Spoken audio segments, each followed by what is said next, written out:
1장 찬양 드리심으로 금요일 예배 하나님 앞에 드리겠습니다.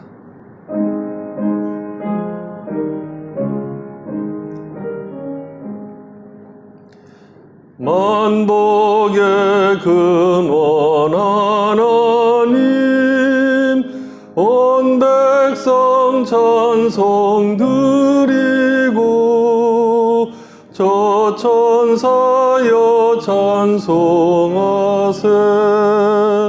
찬송 성부 성자 성령. 아멘.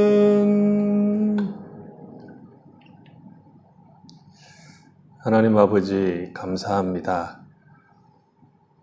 한 주간 동안 주님의 보호하심 가운데 삶을 살아가다가 정한 시간에 함께 모여서 하나님을 찬양하고 경배하도록 우리를 불러주셔서 감사합니다. 하나님을 찾고 구하며 하나님을 예배하는 것만큼 복된 것이 없음을 저희들이 알기에 하나님 앞에 나와서 이렇게 경배합니다. 우리 가운데 임하셔서 하나님 허락하시는 복으로 우리의 인생이 즐거움을 이루는 귀한 시간 되도록 은혜를 베풀어 주시옵소서. 주의 크신 사랑과 은혜 가운데 큰 기쁨으로 주를 경배하는 귀한 시간 되도록 복 내려 주시옵소서. 예수님의 이름으로 기도했습니다. 아멘. 64장입니다. 찬송 64장.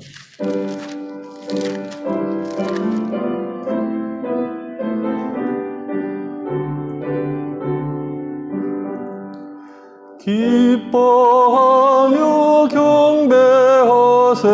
영광의 주 하나님, 주 앞에서 우리 마음 피어나는 것 같아. 죄와 슬픔 사라지고 의심 구름 거치니 변함없는 기쁨의 주 밝은 빛을 주시네. 땅과 하늘 만물들이 주의 솜씨 빛내고 별과 천사 노랫소리 끊임없이 드높아. 물과 숲과 산과 골짜 들판이나 바다나 모든 만물 주의 사랑 기뻐 찬양하여라. 우리 주는 사랑이요 복의 근원이시니 삶이 기쁜 샘이 되어 바다처럼 넘치네. 아버지의 사랑 안에 우리 모두 형제니 서로 사랑하게 도와주시옵소서. 새벽별의 노래 따라 힘찬 찬송 부르니 주의 사랑 줄이 되어 한맘 되게 하시네. 노래하며 행진하여 싸움에서 이기고 승전가를 높이 불러 주께 영광 돌리세. 아멘.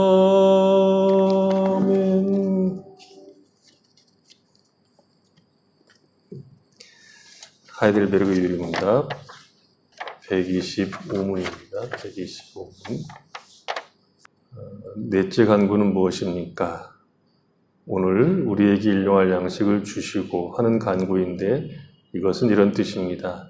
우리의 몸에 필요한 모든 것들을 채워주시고 이로써 주님께서 모든 좋은 것의 유일한 근원임을 알게 하시고 우리가 아무리 염려하고 노력해도 심지어 주님께서 죽으신 은가가 있어도 주님께서 복을 주시지 않으면 우리에게 아무 유익이 되지 않는다는 것을 알게 하옵소서.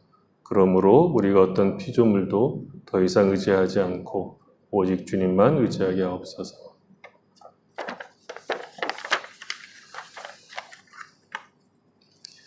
사도신경으로 신앙 고백 드리겠습니다. 나는 전능하신 아버지 하나님 천지의 창조주를 믿습니다. 나는 그의 유일하신 아들 우리 주 예수 그리스도를 믿습니다.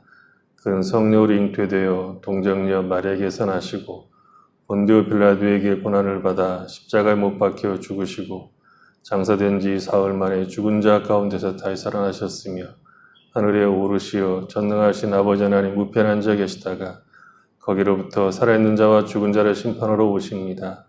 나는 성령을 믿으며 거룩한 공교회와 성도의 교제와 죄를 용서받는 것과 몸의 부활과 영생을 믿습니다. 아멘. 538장 찬양드리겠습니다.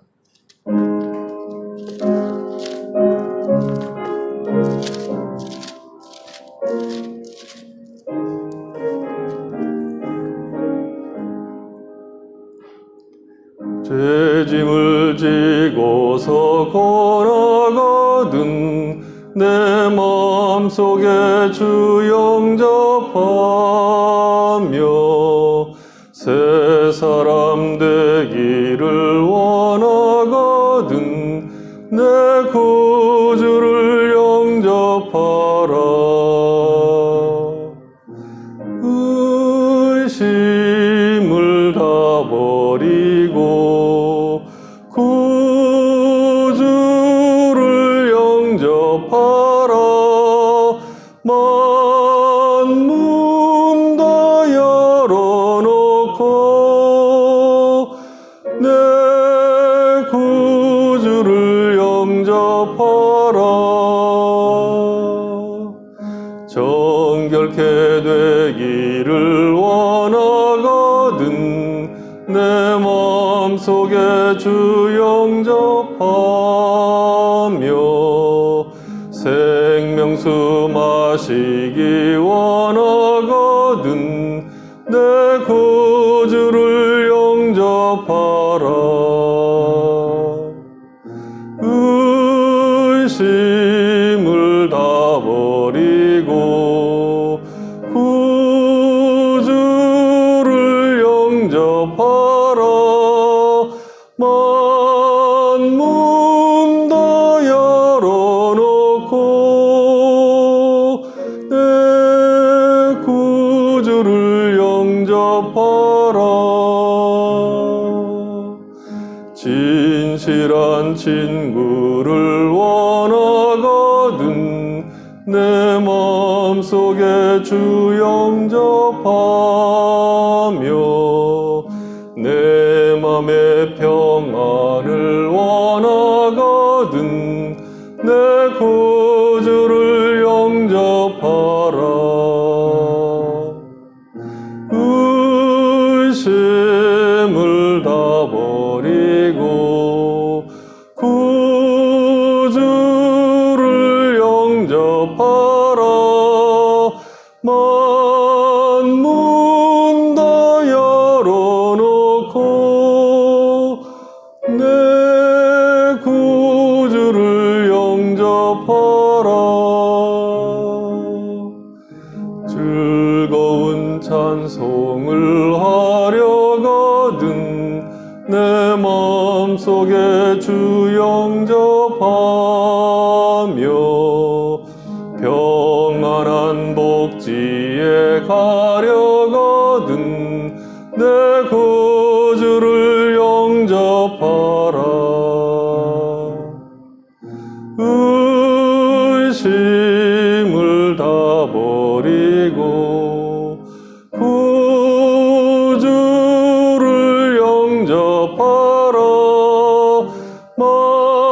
만문 다 열어놓고 내 구주를 영접하라. 김규천 집사님 기도하시겠습니다. 사람이 마음으로 자기의 길을 계획할지라도 그의 걸음을 인도하시는 이는 여호와시니라. 사람의 걸음은 여호와로 말미암나니 사람이 어찌 자기의 길을 알 수 있으랴. 사랑의 하나님 아버지, 참으로 복된 날 저희 마음을 예비하여 복되고 생명수만큼 귀한 주님의 말씀을 사모하며 은혜를 구하는 마음으로 이렇게 예배의 자리로 불러주심에 감사드립니다. 매 순간 주님 통해 받는 그 귀한 생명의 말씀으로 치유되고 변화되어가며 주님의 그 깊은 섭리의 세계와 그 섬세한 인도하심을 깨닫고 만만치 않은 인생을 살아가면서 오직 주님만을 붙들게 도와주심에 이 시간 참으로 감사드립니다. 자기 욕심과 교만이 앞서 수많은 계획을 세우고 인간적 열정으로 추구하는 수많은 일들이 자신의 의지와 뜻한 바대로 잘 되어가지 않을 때 좌절하고 절망하는 죄인이었지만 세상의 가치 기준과 목표를 내려놓고 겸손히 주님의 뜻을 헤아리며 회개할 때 주님의 역사하시는 방식과 긍휼의 손길을 깨닫게 되고 마음속 깊이 주님의 때를 기다리며 기도하게 해주시고 이로 인해 더 큰 감사함을 알게 되는 큰 믿음을 갖게 해주심에 참으로 감사합니다. 주님, 한치 앞을 장담하지 못하는 인생, 코로나 때문에 더욱 공고해져가는 우리의 형편을 위로해 주시고 이럴 때일수록 더욱 진리이자 생명 되시며 방패 되시는 주님만을 붙들고 의지하는 삶으로 인도해 주시기를 기도합니다. 언제 어느 곳이든 주님께서 부르실 때 항상 응답할 수 있는 준비가 있게 하여 주시고 이 땅에 불러주신 주님의 그 큰 목적과 계획을 조금씩 깨달아 허망한 인생 가운데 주님의 종으로 더욱 담대한 생명의 삶을 살게 하여 주시고 불가능해 보이는 세상의 여리고성도 흔들지 않는 확신으로 극복해가는 순수한 믿음의 열정을 허락하여 주시옵소서. 오직 마음을 새롭게 함으로 변화를 입을 때 우리에게 분별력이 생김을 깨닫습니다. 분별력을 가질 때 하나님의 선하시고 기뻐하시고 온전하신 뜻이 무엇인지 알게 되며 구원의 축복으로 어떻게 살아야 되는지를 알게 됨을 고백합니다.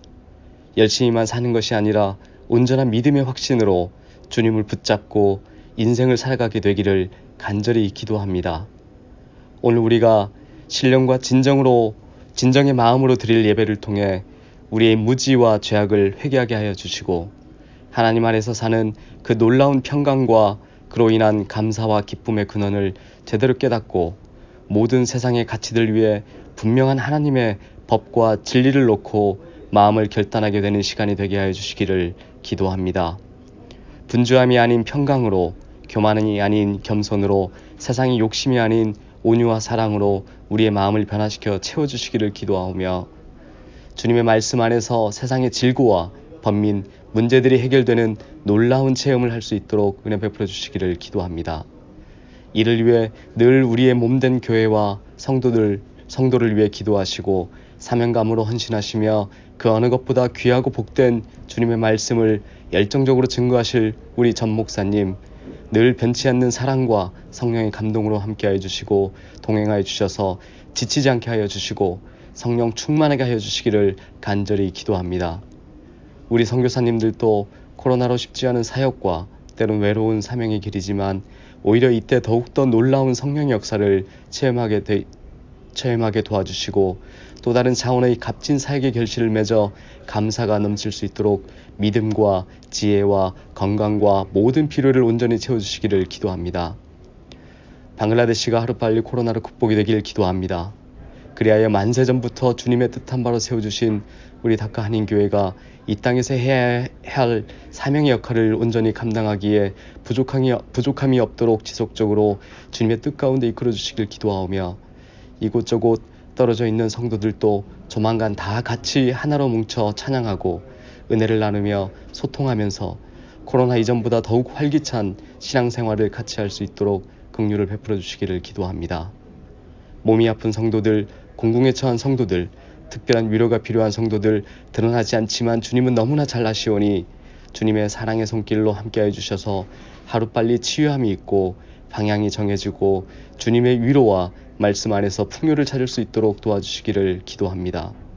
오늘도 화상으로 드리는 예배가 코로나 전 드렸던 오프라인 예배 이상으로 모든 시간이 오직 성령 안에서 감동이 되고 감사가 넘치며 성령의 은혜로 채워주시길 기도하오며 우리의 소망 되신 예수님 이름으로 기도하였습니다.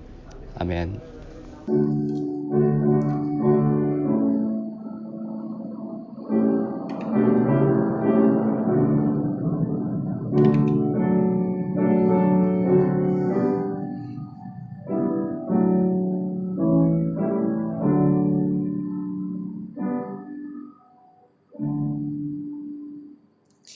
성경 말씀 보겠습니다. 에베소 4장 17절로 20절입니다. 17절로 20절 같이 읽어보겠습니다. 그러므로 내가 이것을 말하며 주 안에서 증언하노니 이제부터 너희는 이방인이 그 마음이 허망한 것을 행함같이 행하지 말라. 그들의 총명이 어두워지고 그들 가운데 있는 무지함과 그들의 마음이 굳어짐으로 말미암아 하나님의 생명에서 떠나 있도다. 그들이 감각 없는 자가 되어 자신을 방탕에 방임하여 모든 더러운 것을 욕심으로 행하되 오직 너희는 그리스도를 그같이 배우지 아니하였느니라. 이 시간에 우리 정일환 집사님 너 하나님께 이끌려 찬양 읽겠습니다.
감사합니다. 같이 기도하겠습니다. 하나님 아버지, 우리가 마주하고 있는 어떤 상황 속에서도 우리의 삶을 인도하시고 우리의 걸음을 지키시는 하나님의 자비하심 있음을 굳게 믿고 살아가도록 은혜를 베풀어 주시옵소서. 특히 어려운 때 우리를 홀로 두시는 법이 없이 우리와 함께 하셔서 우리로 하여금 믿음을 따라 살아가도록 은혜를 베푸시는 하나님이 있음을 저희들이 잊지 않도록 복을 허락하여 주시옵소서. 어느 때이든지 우리 마음속에 하나님이 계심으로 우리가 굳건한 심령으로 하나님께서 말씀하시는 그 음성을 듣고 그 길을 따라 행함으로 복을 누리며 살 수 있는 우리의 인생이 될 수 있도록 은총을 베풀어 주시옵소서. 이 귀한 시간 저희들이 주님 앞에 함께 모여 있습니다. 하나님 우리 아버지 은혜를 베푸셔서 주의 말씀을 통해서 우리 영혼이 새롭게 되게 하시고 주의 말씀을 통해서 우리가 깨우침을 받고 믿음을 따라 사는 큰 복이 무엇인가를 알고 그 복 가운데 우리 자신들을 넣어놓고 순종하는 귀한 시간 되도록 은혜 베풀어 주시옵소서. 예수님 이름으로 기도했습니다. 아멘. 이방인들의 문제가 총명이 어두워졌기 때문이라고 한다면 그 총명, 말하자면 무지를 깨우쳐주면 될 것이 아니냐 하는 생각을 해볼 수 있습니다. 문제가 되는 이해력을 잘 복구시켜주면 문제가 해결된다고 생각해서 우리 입장에서 복음을 저들이 잘 이해할 수 있는 방법이나 혹은 좋은 정보를 주면 된다라고 생각한 적이 이제 있습니다. 그 대표적인 예가 뭐냐 그러면 성경이 너무 어려우니까 성경을 누구나 다 읽을 수 있는 쉬운 말로 번역을 해보자. 그래서 쉬운 말로 번역을 하면 누구든지 그 성경을 읽고 깨우치게 될 것이다. 이렇게 봤습니다. 그래서 많은 성경 번역들이 쉽게 되어 있는 이유가 이제 그런 배경들이 있습니다. 그러나 사실은 성경 번역이 쉽게 되었다고 해서 잘 읽지 않습니다. 심지어 신자들도 잘 읽지 않는데 예수를 안 믿는 사람들, 이방인들은 더 읽지 않죠. 읽지 않는 이유는 성경이 어려워서가 아니라 읽을 마음이 근본적으로 없기 때문입니다. 또 하나는 이제 19세기에 기독교의 가장 큰 적으로 등장한 것이 계몽주의와 진화론입니다. 계몽주의와 진화론의 등장으로 인간은 초월을 믿지 않아도 되는 근거를 이제 갖게 되었죠. 계몽주의 사상과 진화론을 통해서 초월을 정당하게 부정할 수 있게 되자 기독교가 설 자리가 없게 된 것입니다.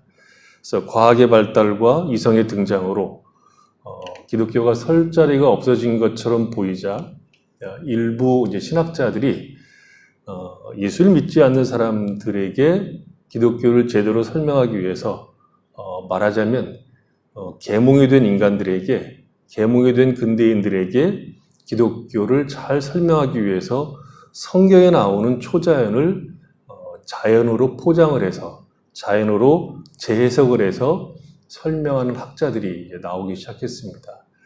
소위 자유주의 학자라고 우리가 말하는 분들인데 이 사람들의 마음은 더 이상 초월을 믿는 것이 바보가 된 세상에서 기독교가 그래도 의미가 있고 기독교가 인간에게 가치가 있는 종교라는 것을 이제 확보하기 위해서 초월을 자연으로 해석을 이제 해서 설명하기 시작한 겁니다. 예를 들어서 오병이어의 기적 같은 경우를 어린아이가 자기가 가지고 있는 도시락을 꺼내니까 도시락을 가지고 있던 어른들이 부끄러워서 다 꺼내서 먹었다.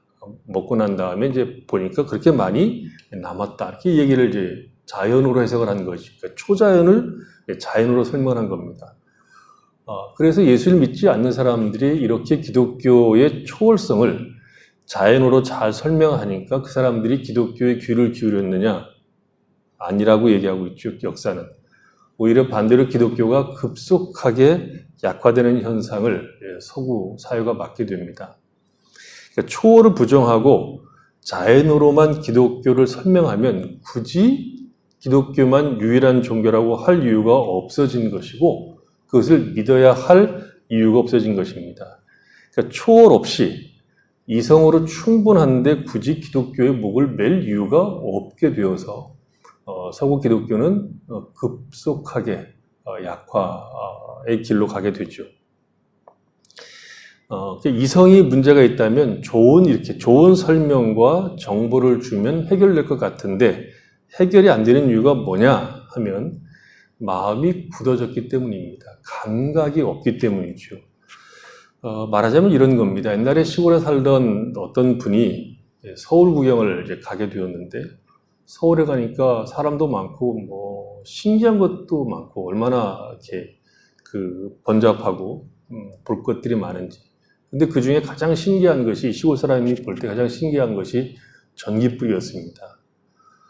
그래서 이 얼마나 신기했던지 이 시골 사람이 남이 안 볼 때 전구담 하나를 슬쩍 빼서 주머니에 넣고 시골로 내려갔습니다. 동네에 가서 이 신기한 것을 보여주려고 한 것이죠.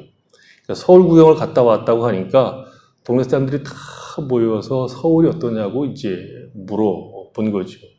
그래서 이 사람은 전구를 천장에 매달아 놓고 불이 들어오면 그것부터 시작을 해서 자기가 보고 온 서울 이야기를 하려고 했는데 아무리 기다려도 불이 안 들어오는 거죠.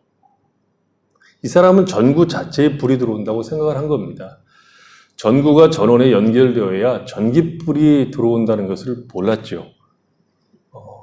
인간의 근본적인 문제는 전원으로부터 분리가 되어 있는 겁니다. 인간의 모습은 최신형 냉장고와 같은 모습일 수 있습니다.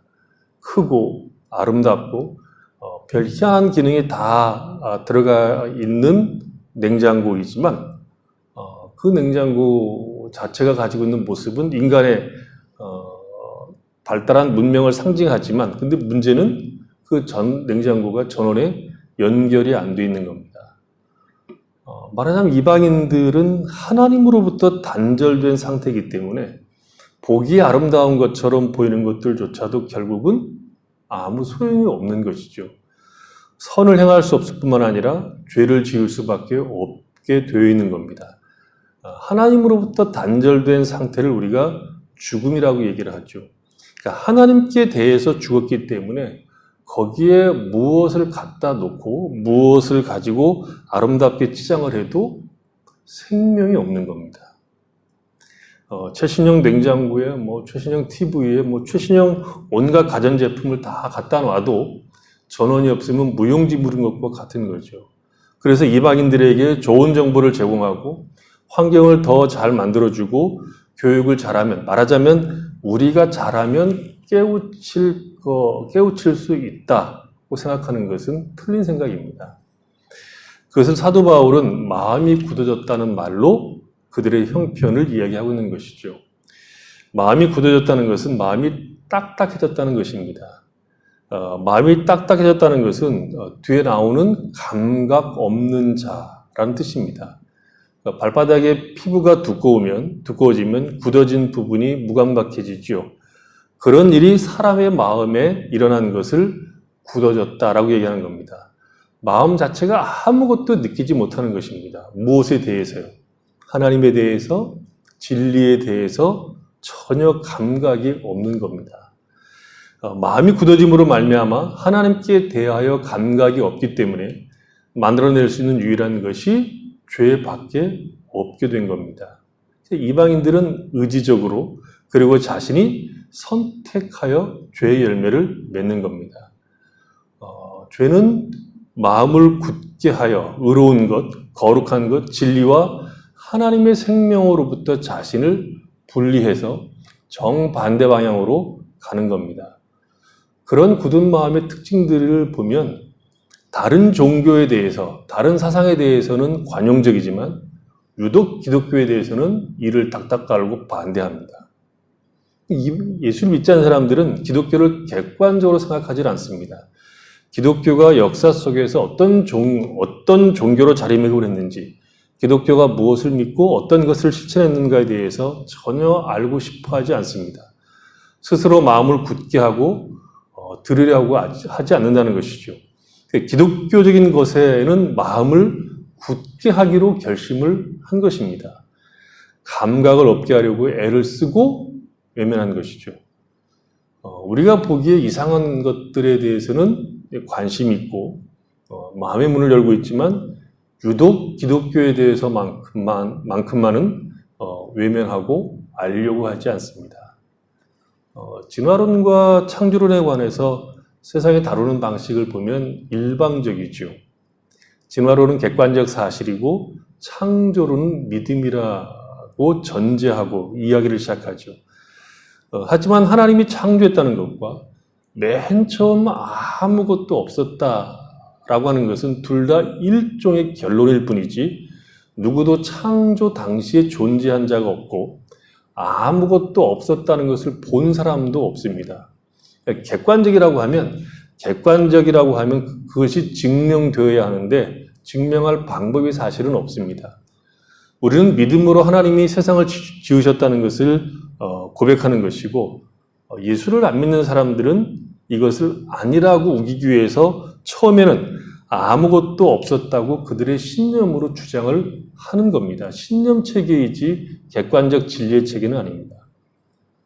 방송이나 여러 이 매체에서 창조론과 진화론을 다루는 것을 보면 진화는 사실인 것처럼 인간이 감히 상상할 수 없는 수억 년, 수십억 년을 마음껏 이야기를 하고 창조론은 말도 안 합니다. 창조론을 거론할 때에는 창조론이 틀렸다는 것을 지적할 때만 얘기를 하죠. 하지만 진화론은 하나의 가설입니다. 자연과학적 가설이지요. 추측입니다. 창조론도 하나의 가설입니다. 그러면 둘 다 이야기를 해야 하지만 세상은 오직 하나, 진화론만 과학적 사실인 것처럼 주장합니다. 어떤 의미에서 예수를 안 믿는 사람들이 진화론에 열광하는 이유는 진화론이 하나님을 안 믿어도 되는 합당한 이유를 제공하고 있기 때문일 수도 있습니다. 그러니까 예수를 안 믿는 사람들이 하나님을 부정할 수 있는 것이 있다면 그것이 무엇이든 즐겁게 받아들일 용의가 있습니다. 마음이 굳어져 있기 때문에. 그런 마음이 굳어진 것입니다. 감각이 없는 상태인 것이죠. 마태복음 13장에서 보면 이들을 이렇게 이제 비유해서 얘기를 합니다. 씨 뿌리는 비유에서 이렇게 얘기하죠. 마태복음 13장 18절에 보면 그런즉 씨 뿌리는 비유를 들으라. 아무나 천국 말씀을 듣고 깨닫지 못할 때는 악한 자가 와서 그 마음에 뿌려진 것을 빼앗나니 곧 이는 곧 길가에 뿌려진 자요. 돌밭에 뿌려졌다는 것은 말씀을 듣고 즉시 기쁨으로 받되 그 속에 뿌리가 없어 잠시 견디다가 말씀으로 말미암아 혼란이나 박해가 일어날 때 곧 넘어지는 자요. 그러니까 길가와 얇은 돌밭에 뿌려진 씨의 결과가 무엇인가에 대한 이 설명이죠. 길가와 얇은 돌밭은 씨를 뿌릴 수 없는 곳입니다. 왜냐하면 딱딱한 곳이죠. 길가에 씨를 뿌리고 아무리 밟아도 소용이 없습니다. 씨가 들어가질 않습니다.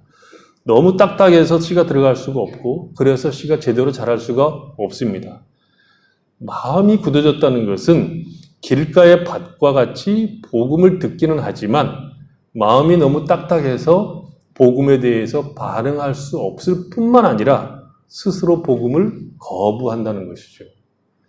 동일한 조건 속에서 누구는 반응하고 누구는 거부하는 것이 아니라 모든 인간은 동일하게 그 마음이 굳어져 있다는 것입니다. 오히려 복음을 접하면 접할수록 더 굳어지는 것이 불신자들의 마음이죠. 그래서 우리가 일반적으로 얘기할 때 나이가 들면 예수 믿기가 어렵다 이렇게 얘기하죠. 어린아이일수록 복음을 잘 받아들이는 경향이 있고 나이가 들면 복음을 받아들일 수 있는 확률이 적다. 못 받아들인다는 것이 아니라 그럴 확률이 적다는 것이죠. 왜 그러냐면 굳어진 마음이 더 굳어지기 때문에 그렇습니다. 말하자면 이 굳어진 마음이 세월을 따라서 부드러워지는 것이 아니라 더 견고해진다는 것이죠. 마치 죄를 짓는 일을 계속할 때마다 양심은 처음에는 고통을 받지만 반복해 가면 그 양심은 고통을 받지를 않습니다. 감각이 무뎌지는 것이죠. 굳은 살이 세월에 비례하듯이 인간의 마음도 세월 따라 굳어진 마음이 더 굳어진다는 것이죠. 바로 그것이 사람이 가지고 있는, 인간이 가지고 있는 슬픔일 겁니다. 예수 밖에 있는 사람들의 삶에 두드러진 특징이라고 하는 것은 갈수록 마음이 더 굳어진다는 것이죠. 견고해집니다. 오늘날 얼마나 많은 사람들이 이 마음이 점점 더 굳어져 가고 있습니까? 기독교가 잘못하고 있는 것도 있지만 기독교의 핑계를 대고 안 믿으려고 양심을 외면하는 곧 마음이 더 굳어지고 있습니다. 부끄러움을 모르는 시대가 되어가고 있죠. 아니, 부끄러움 자체를 아예 없애버리려고 하는 시대의 흐름이 진리를 외면하고 생명을 외면하는 완악함을 보여주고 있습니다. 그것을 기독교의 잘못 때문이라고 좋은 핑계를 대고 양심이 예수를 안 믿는 양심이 더 견고해진 것이죠. 한 걸음 더 나가서 오늘날 사람들은 예수를 거절하는 것으로 멈추는 것이 아니라 경멸하고 비웃고 노골적으로 기독교를 이제 드러내고 있습니다. 그래서 개독교라고 얘기하기도 하죠. 그것은 순전히 교회가 잘못하고 있기 때문만이 아니라 인간의 마음이 점점 더 굳어지고 있기 때문입니다. 예레미야를 보면 오늘날 사람들의 모습을 엿볼 수 있는 내용들이 나옵니다. 예레미야가 활동하던 당시의 이스라엘 백성들의 상황은 모세나 사무엘이 와도 그들이 변하지 않을 것이다 라고 이야기할 정도였습니다. 그러니까 말하자면 그 당시 인물이 없어서 이스라엘 백성들을 진리의 길로 인도할 만한 인물이 없어서가 아니라 그만큼 이스라엘 백성들의 마음이 굳어져 있다는 것이죠. 그래서 6장 16절에 보면, 예레미야 6장 15절을 보면 그들이 얼굴을 붉히지도 아니했다 하는 말이 나옵니다. 그러니까 잘못을 하면 얼굴이 붉어져야 되는데 그것이 없습니다. 얼굴이 붉어지면 그 마음에 아직 양심이 살아서 역사하는 것인데, 일하고 있는 것인데, 얼굴이 붉어지지 않는다는 것은 수치심이 없다는 뜻입니다. 마음이 완전히 굳어진 것이죠. 그래서 인간의 비극은 점점 더 얼굴이 붉어지는 것이 무엇인지 모르고 있다는 것이죠. 반면에 신자들은 듣고 반응한 사람들입니다. 그것은 우리가 반응할 수 있는 유전자를 따로 가지고 있기 때문이 아니라 우리가 복음을 듣고 반응할 수 있도록 은혜를 입었기 때문입니다. 복음에 대해서 반응한다는 것은 그 사람이 본래 그런 실력을 가지고 있기 때문이 아니라 하나님께서 일하신 결과 때문입니다. 에스겔 36장 22절 이하를 보면 이런 이야기를 에스겔이 하죠. 에스겔 36장 22절 이하입니다. 그러므로 너는 이스라엘 족속에 이르기를 주 여호와께서 이같이 말씀하시기를 이스라엘 족속아 내가 이렇게 행함은 너희를 위함이 아니요 너희가 들어간 그 여러 나라에 더럽힌 나의 거룩한 이름을 위함이라. 여러 나라 가운데서 더럽혀진 이름 곧 너희가 그들 가운데에서 더럽힌 나의 큰 이름을 내가 거룩하게 할지라. 내가 그들의 눈앞에서 너희로 말미암아 나의 거룩함을 나타내리니 내가 여호와인 줄 여러 나라 사람이 알리라. 주 여호와의 말씀이니라. 내가 너희를 여러 나라 가운데서 인도하여 내고 여러 민족 가운데서 모아 데리고 고국 땅에 들어가서 맑은 물을 너희에게 뿌려서 너희를 정결하게 하되 곧 너희 모든 더러운 것에서와 모든 우상 숭배에서 너희를 정결하게 할 것이며 또 새 영을 너희 속에 두고 새 마음을 너희에게 주되 너희 육신에서 굳은 마음을 제거하고 부드러운 마음을 줄 것이며 또 내 영을 너희 속에 두어 너희로 내 율례를 행하게 하리니 너희가 내 규례를 지켜 행할지라. 새 영을 우리 속에 두고 새 마음을 우리에게 주시되 육신에서 굳은 마음을 제거하고 부드러운 마음을 준다는 겁니다. 육신이라고 하는 것은 하나님을 대적하는 모든 삶의 총체를 이야기하는 것이죠. 우리의 굳은 마음을 제거하고 부드러운 마음을 주시는 것이 구원입니다. 그러니까 하나님을 떠나 하나님을 대적하는 육신이 된 우리, 육신의 마음을 가지고 있는 우리를 고쳐서 굳어진 우리의 마음을 부드럽게 하심으로 진리를 알게 하시고 진리를 믿게 하시고 하나님의 구원하심을 기뻐하게 하시는 겁니다. 그러니까 신자들이 예수를 믿는 이유는 바탕이 좋아서가 아니라 하나님께서 굳은 마음을 제거하시고 부드러운 마음을 주셔서 하나님이 행하신 구속의 역사, 곧 예수 그리스도를 통해서 이루신 그 역사를 미련하다고 말하지 않고 기쁘게 받아들이게 하셨기 때문입니다. 그래서 신자가 되면 그 표식이 무엇으로 나타나는가 하면 하나님을 알게 됩니다. 하나님을 기뻐하게 된다는 것이죠. 내 마음에 부드러운 마음을 주셔서 예수를 믿게 하신 하나님을 생각하는 것이 신자된 자들의 일차적인 표식입니다. 그러니까 마치 아이들이 태어날 때 그 생명이 정상인 것이 울음으로 드러나듯이 신자가 거듭나면 그 첫 반응으로 나타나는 것이 하나님을 아는 것, 하나님을 생각하는 것으로 나타납니다. 그리고 말씀을 궁금해하고 좋아한다는 것이죠. 소극적으로 표현하면 내가 이렇게 하다가 벌받지 않을까? 예배를 자꾸 건너뛰면 하나님이 뭐라고 하시지 않을까 하는 것이고, 적극적으로 하면 하나님을 생각하고 하나님이 누구이신가를 알고 싶은 마음이 생긴다는 겁니다. 그러니까 신자가 되었다는 것을 확인하는 것이 윤리적 변화나 극적인 행동의 변화로 확인하기 이전에 하나님을 생각하는 것으로 확인되는 겁니다. 아이들이 태어나서 금방 말하고 금방 자기를 하지 못하지요. 성경은 우리가 다시 태어났다고 이야기를 하는 이유가 우리가 예수를 믿는 순간 급격한 변화를 하는 것이 아니라 우리 안에 하나님의 생명이 심겨지고 그 생명을 따라서 자라가기 시작하는 겁니다. 하나님에 대한 감각이 생기고 하나님을 생각하게 되고 하나님을 좋아하게 되고 그런 과정 속에서 서서히 우리를 부르신 분을 닮아가는 것이 나타나는 겁니다. 그 중에 어떤 사람들이 있는가 하면 하나님에 대한 감각이 있기 때문에 아직도 죄를 짓고 열심을 내지 못하고 게을리 신앙생활하는 것이 괴로우니까 거꾸로 내가 그렇게 분발하고 열심을 내지 못하는 책임을 목사에게 뒤집어 씌우고 앙앙거릴 수도 있습니다. 하고 싶은데 안 되니까 누군가에게도 핑계를 대는 것이죠. 가야 되는 길을 알지만 못 가기 때문에 남들에게 핑계를 대는 것은 생명이 그 안에 있기 때문입니다. 그러나 세상 사람들은 이 마음이 전혀 없습니다. 감각이 없습니다. 딤전 4장 1절부터 한번 보겠습니다.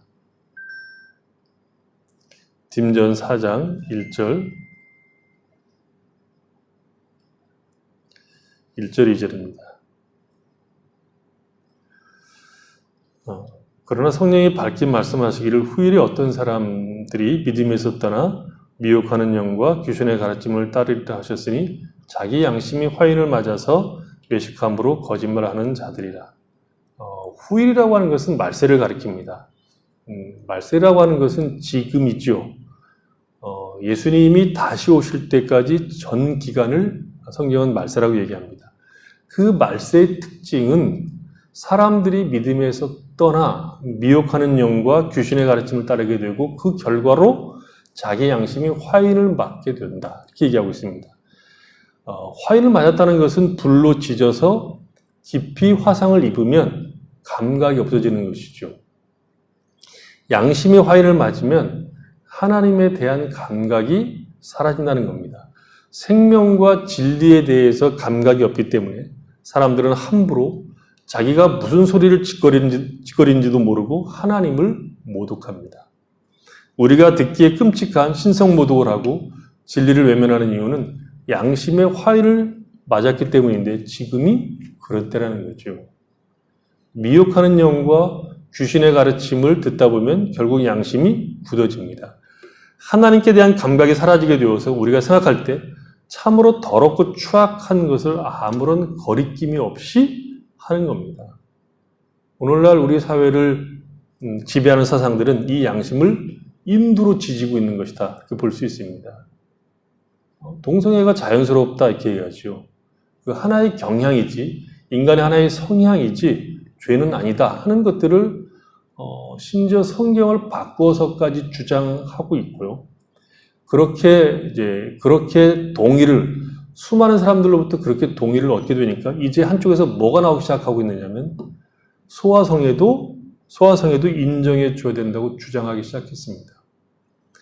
10세에서 12세 어린아이들도 동의하면 성관계를 해도 괜찮다, 이렇게 주장하는 이야기들이 지금 나오고 있습니다. 인간의 양심이라는 게 그렇다는 거죠. 하나님의 진리를 떠난 가르침은 상대적이기 때문에 기준이 없습니다. 기준이 없는 사회에서는 무엇이든 다 주장해도 되는 것인데 그것이 양심을 인두로 찢어서 감각이 없게 됨으로 인해서 자기 욕심을 마음대로 할 수 있는 대로 끌고 가는 겁니다. 그런 신자는 하나님께 대한 감각이 살아난 자들이죠. 하나님의 은혜로 말미암아 죽었던 감각들이 살아난 자들, 그래서 하나님께 대하여 산 자가 되었다. 그것이 신자들입니다. 감각이 있다는 것은 이제 우리의 삶을 성경에 비추어서 살기를 원한다는 뜻입니다. 감각이 없을 때의 삶의 비참함을 알기 때문에 이제는 생명을 가진 자로 하나님께서 말씀하신 길을 가고자 하는 것이 신자의 특징입니다.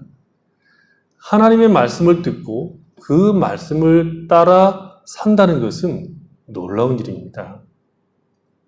세상은 감각이 없죠. 그래서 수치가 없습니다. 자기 욕심대로 삽니다. 그러나 신자는 감각이 있습니다. 감각이 있다는 것은 양심이 살아난 것이고 수치가 신자의 마음속에 있습니다. 그래서 신자는 이 세상에서 믿지 않는 자들과 충돌할 때 하나님의 말씀의 지도하심을 따라 가는 겁니다. 그것이 어떻게 나타나는 겁니까? 악으로 다가오는 것을 악으로 갚지 않고 선으로 악을 대하는 자리로 가려고 애를 씁니다. 그건 신자들만 가지고 있는 겁니다.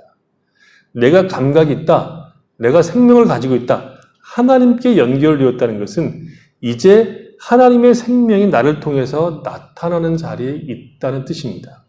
이것이 좀 더 구체적으로 설명된 성경의 내용은 마태복음 5장에 나오는 것일 겁니다. 악한 자를 대적하지 말고 오른편 뺨을 치면 왼편을 돌려주고 속옷을 달라고 하는 자들에게 겉옷까지 주고 오리를 가자고 하면 십리를 가고 원수를 사랑하고 박해하는 자들을 위하여 기도하는 것으로 나오는 겁니다. 이렇게 살아가지 않으면 살아있다는 것이 무엇을 의미하는가를 보일 수가 없다는 겁니다.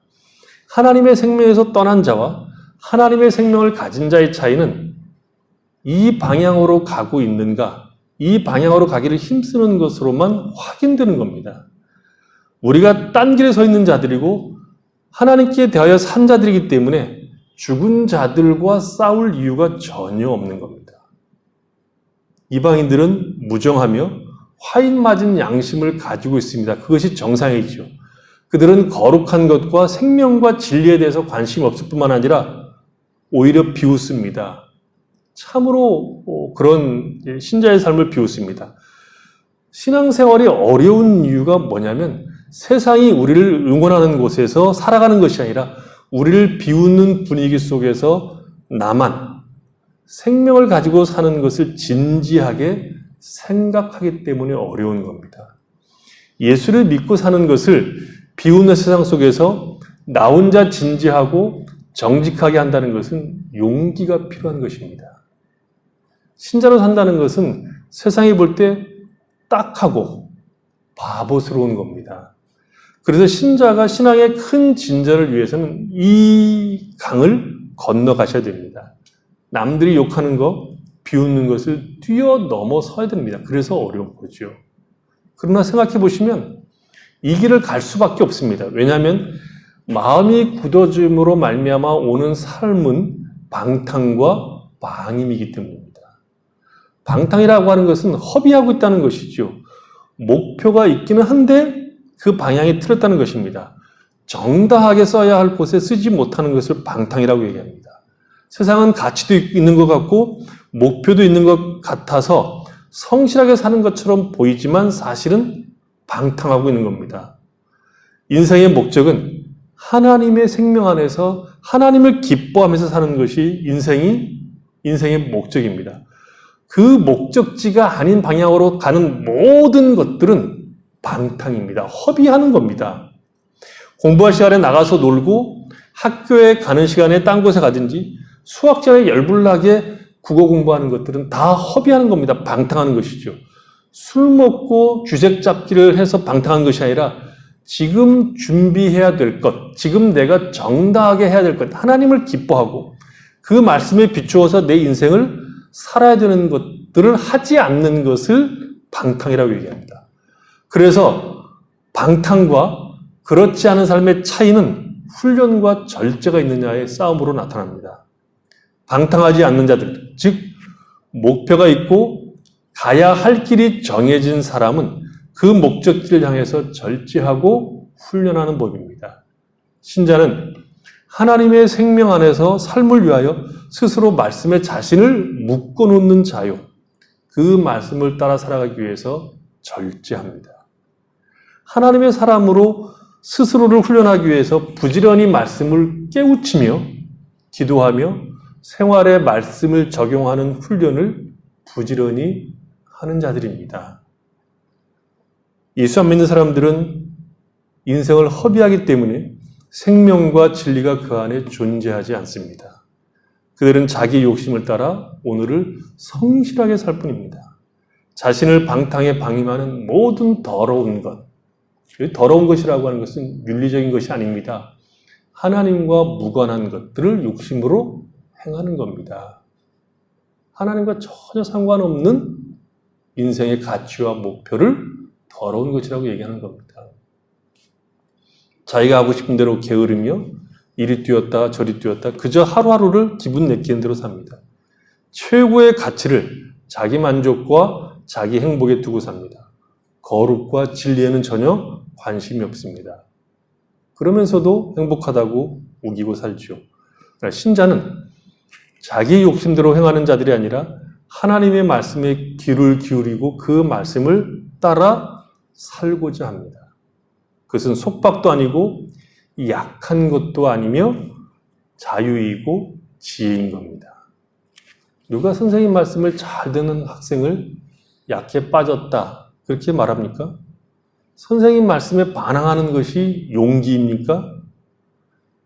놀고 싶은 마음을 뿌리치고 공부하는 것이 용감한 것이죠. 선생님 말씀을 잘 듣는 것이 바보고 자기 생각대로 자기 개성대로 마음껏 살아가고 문제를 푸는 것이 지혜로운 것입니까?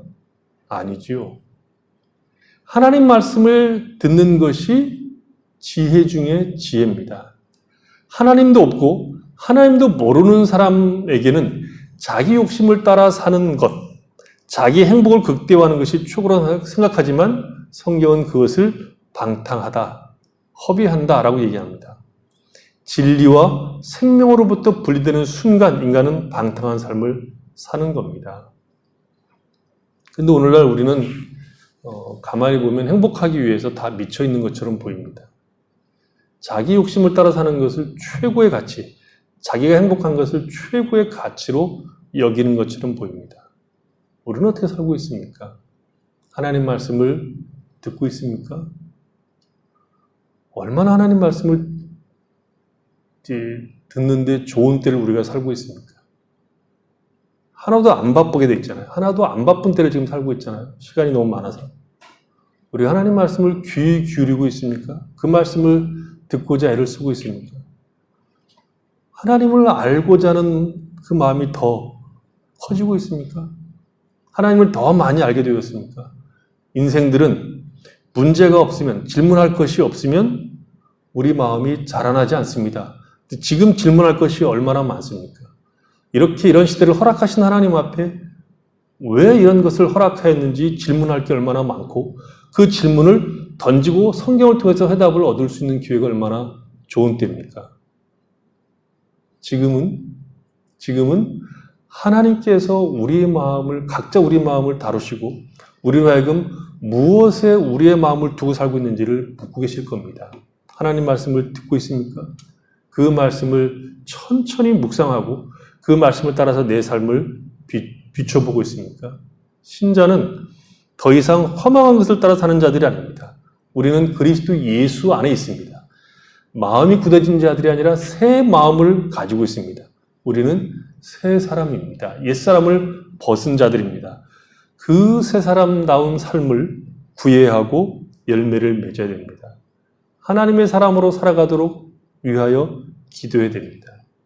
이 시대와 역사, 그리고 우리가 처한 이 이상한 이 환경들을 변화시켜달라고 기도하기 전에 우리가 지금 마주하고 있는 이 현실 속에서 하나님의 사람으로 살 수 있도록 기도하고 그 길을 가셔야 됩니다. 환경과 조건이 우리로 하여금 하나님의 사람으로 살아가는 일을 방해해서는 안 됩니다. 어떤 조건과 어떤 환경 속에서도 우리는 하나님의 사람으로 우리의 길을 갈 수 있는 사람들이 됩니다. 진리와 거룩을 그리고 그 안에 있는 생명의 풍성함을 만나는 것은 어떤 조건과 상황 속에서도 허락된 복입니다. 그걸 누리셔야 됩니다. 신자는 자기의 욕심을 따라 살던 때가 지나간 때로 족한 자들입니다. 이제 거룩과 진리를 따라 사는 것에서 우리의 기쁨과 만족을 누려야 됩니다. 인생의 최고의 복, 인생의 최고의 행복은 하나님을 알 때입니다. 내가 진정으로 행복하기를 원하고 만족하기를 원하면 주 안에 있는 것이 무엇인가를 알아야 할 때, 알아야 하는 겁니다. 지금이 바로 그런 때이죠. 이 어려운 때, 또 신자들은 그리스도 예수 안에 있는 새 생명을 가진 자들로, 새 마음을 가진 자들로 우리가 마주하고 있는 이 현실 속에서도 하나님이 주시는 생명 안에서 만족이 있고 기쁨이 있고 우리의 신앙의 말씀을 따라서 자신을 비추어보고 자라가는 것이 있어야 합니다. 핑계대지 마십시오.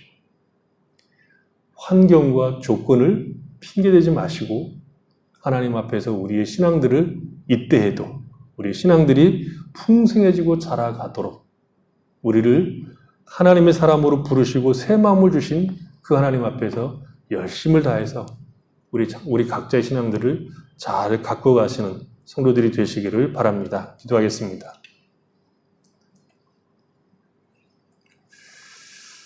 하나님 우리 아버지,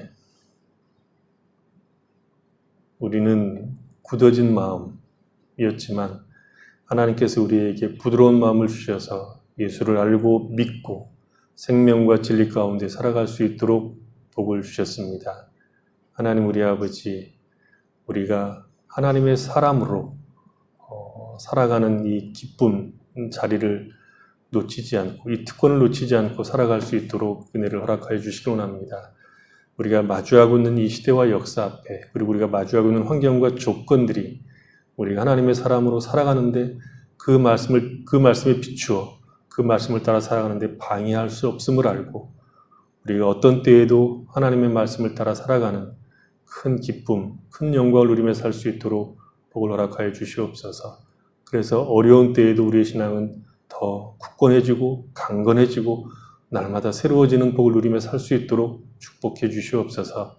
예수님의 이름으로 기도했습니다. 아멘. 이 시간에는 우리 하늘 소리 찬양대에 주께 찬양 드림이 선하도다 찬양하겠습니다.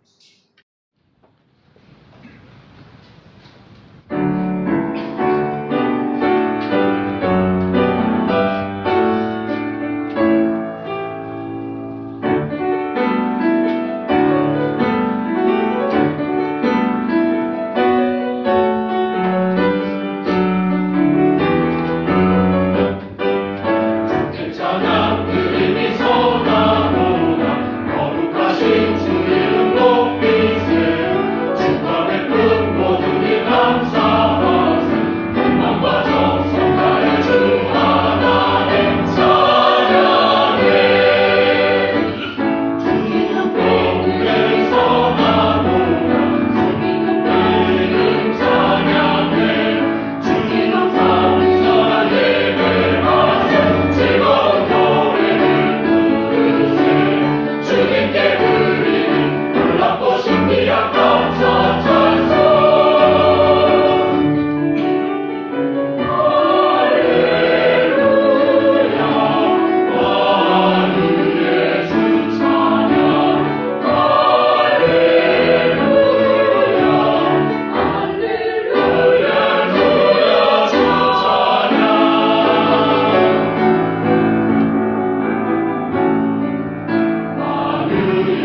기도하겠습니다. 하나님 아버지, 하나님께서 우리에게 은혜를 베푸심으로 우리가 하나님을 알고 우리의 마음이 부드러워 하나님을 기뻐하고 즐거워하는 자들이 되었습니다. 우리에게 생명을 주심으로 말미암아 하나님을 알고 하나님을 기뻐하는 자리에 우리가 있게 되었습니다. 이 놀라운 은혜를 저희가 마음껏 누리며 살 수 있도록 복을 허락하여 주시옵소서. 하나님을 아는 기쁨, 그 말씀을 듣고 따라가는 즐거움이 우리 인생 속에 매 순간 있도록 은혜를 베풀어 주시옵소서. 이 귀한 시간 저희들이 함께 예배를 드리고 하나님 앞에 나와서 귀한 예물을 드릴 수 있도록 복을 주셔서 감사합니다. 드려진 예물이 구별되게 하시고 드린 모든 손길들 복되어서 하나님께 허락하시는 것들로 감사하고 삶을 복되게 살아가며 이웃들을 섬기며 하나님을 잘 섬기며 살아갈 수 있는 풍성한 인생들이 될 수 있도록 은혜 베풀어 주시옵소서. 하나님 우리 아버지 연약한 성도들, 기도하는 성도들, 하나님의 은혜를 구하는 모든 성도들 가운데 함께 하셔서 저들이 구하고 찾는 그 모든 것들이 하나님의 은혜로 풍성해짐으로 하나님을 더욱 잘 섬기는 귀한 성도들이 되도록 은혜를 베풀어 주시옵소서. 몸이 아픈 성도들을 강건케 하시고 새 힘을 허락하여 주시옵소서. 흩어져 있는 자녀들을 주께서 보호하셔서 어느 곳에 있든 하나님께서 강건케 하시고 믿음을 따라 살아갈 수 있도록 날마다 은혜를 베풀어 주시옵소서. 예수님의 이름으로 기도했습니다. 아멘.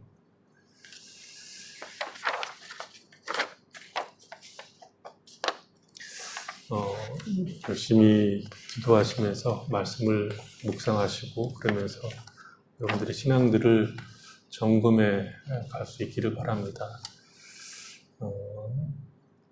페이스북에 나와 있는 글들을 오래 걸리지 않으니까 열심히 읽어보시고 도움받을 수 있기를 바랍니다.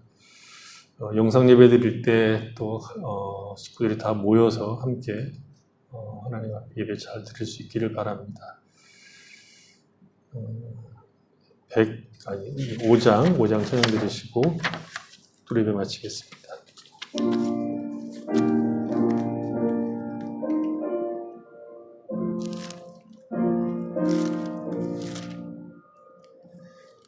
이 천지간 만물들아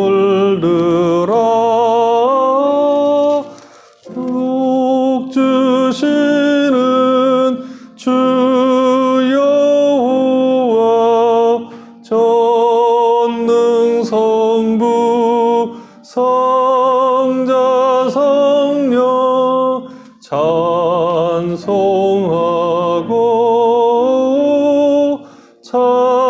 찬송하세. 아멘.